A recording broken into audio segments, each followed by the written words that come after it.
హిందువులు జరుపుకునే ముఖ్యమైన పండుగల్లో సంక్రాంతి ఒకటి. ఇది ప్రధానంగా రైతుల పండుగ. ఈరోజు రైతులు తమ పెంచుకునే పశువులను అందంగా అలంకరించి పూజిస్తారు. వారు పండించిన ధాన్యంతో పిండి వంటలు వండి దేవునికి నైవేద్యంగా సమర్పిస్తారు. ఈ పండుగ మిగతా పండుగల్లా తేదీలు మారదు. ప్రతి సంవత్సరం జనవరి 14 లేదా 15వ తేదీన మాత్రమే జరుపుకుంటారు. మరి ఖచ్చితంగా సంక్రాంతి పండుగని ఈ 2 తేదీల్లోనే ఎందుకు జరుపుకుంటారో ఇప్పుడు తెలుసుకుందాం. అది అర్థమవ్వాలంటే ముందు క్యాలెండర్ ఎలా తయారు చేస్తారో తెలుసుకోవాలి.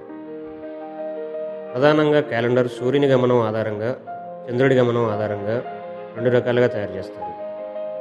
సూర్యుని గమనం ఆధారంగా తయారు చేసే క్యాలెండర్లో సంవత్సరానికి 365 రోజులు ఉంటాయి.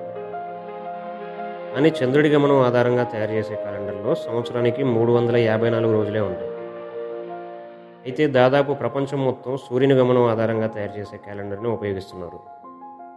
మరోవైపు తెలుగు పండుగలన్నీ చంద్రుడి గమనం ఆధారంగా నిర్ణయిస్తారు. చంద్రుడి గమనం ఆధారంగా తయారు చేసే క్యాలెండర్లో 354 రోజులే ఉండడం వల్ల ఈ పండుగలన్నీ ఒక 5-6 రోజులు ముందుకి వెనక్కి జరుగుతూ ఉంటాయి. అందువల్ల వాటి తేదీలు మారుతూ ఉంటాయి. కానీ సంక్రాంతి పండుగ సూర్యుని గమనం ఆధారంగా నిర్ణయిస్తారు. దీనివల్ల సంక్రాంతి ఖచ్చితంగా జనవరి 14 లేదా 15వ తేదీన మాత్రమే జరుపుకుంటారు.